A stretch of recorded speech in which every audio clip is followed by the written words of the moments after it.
কথা হ্যাঁ কথা বলতে নাকি এখানে আসছে নাকি তাহলে কি করে একটু অ্যাক্টিং করে দেখা।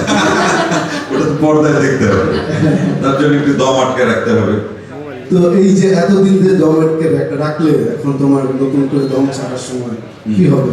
আসলে আমাকে সাহস দেওয়া আসলে এখনো মানে দর্শকের সামনে দম আসার আগ পর্যন্ত আমরা দমটা সঞ্চয় করছি, সে প্রিপারেশন নিচ্ছি যাতে দমটা লাগিয়ে আমরা দমে কাজ করতে পারি।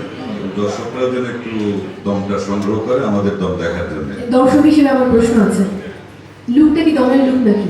কোনটা আমার? হ্যাঁ এখন এখন মাথা খারাপ, সেটা আমি জানি আমি আজকের এই মহরতের জন্য একটু গেট আপ নিয়ে আসছি, ও আচ্ছা এটা কনফিউজ করার জন্য সবাইকে। কনফিউজ করার একমাত্র শাকিল ভাইটা অরিজিনাল, আনিস ভাইটা অরিজিনাল, আমারটা নকল। ও আচ্ছা, সাদা পাকাটা নকল। হ্যাঁ। মানে তো দম নিয়ে আর কিছু বলুন না, আপনারা যে শুটিং শুরু করতে যাচ্ছেন, দর্শকের তো অনেক আগ্রহ। দর্শক দেখার জন্য আগ্রহ নিয়ে বসে আছেন, মানে বসে আছেন, অপেক্ষা করছেন। আর আমরা দমের ঘোষণা যখন দেওয়া হলো প্রথম, তারপর থেকে প্রায় 1 বছরের বেশি সময় পার হয়ে গেছে, 2 বছর প্রায়। 2 বছর প্রায়।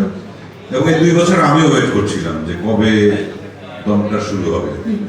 প্রায় আমার ভাই রনি, আমার এই সিনেমার ডিরেক্টর, প্রডিউসার, সবাইকে আমি ফোন করে কবে হবে শুরু, কবে হবে শুরু। যাক, আজকে সেই আনন্দের দিন যে একদম অফিসিয়ালি ঘোষণা হচ্ছে আজকে মহরত, শুভ মহরত। তার মানে দমটা হবেই এবং খুব তাড়াতাড়ি আমরা শুটিংয়ে যাব। তারপর শুটিংটা শেষ করে এলে তো একদিন তো মুক্তি পাবে, সেটা টেকনিক্যাল টাইম যতটুকু লাগবে আমাদের। এটার জন্য আমি আসলে উচ্ছ্বসিত এবং কি বলবো, খুবই এক্সাইটেড সত্যি কথা বলতে, যে একটা নতুন গল্প, নতুন চরিত্র, নতুন একটা দেশে গিয়ে কাজ করব যেখানে যাওয়া হয়নি, তাও আবার কাজাকিস্তান। হ্যাঁ, সেখানে গিয়ে মানে এই যে চ্যালেঞ্জটা একজন অভিনেতার জন্য, তো এই চ্যালেঞ্জটা নেওয়াটাই স্বাভাবিক, আমরা সেটা নিতে চাই এবং সেই চ্যালেঞ্জ থেকে হয়তো নতুন কিছু বের হবে, যাতে আমাদের বাংলাদেশের সিনেমাতে একটা কিছু প্লাস হবে, দর্শক নতুন একটা কিছু দেখতে পাবেন। দর্শকদের মতো আমরাও সেই অপেক্ষাতে আছি যে কাজটা কিভাবে সাকসেসফুল আমরা করতে পারি, এবং আপনারা দোয়া করবেন।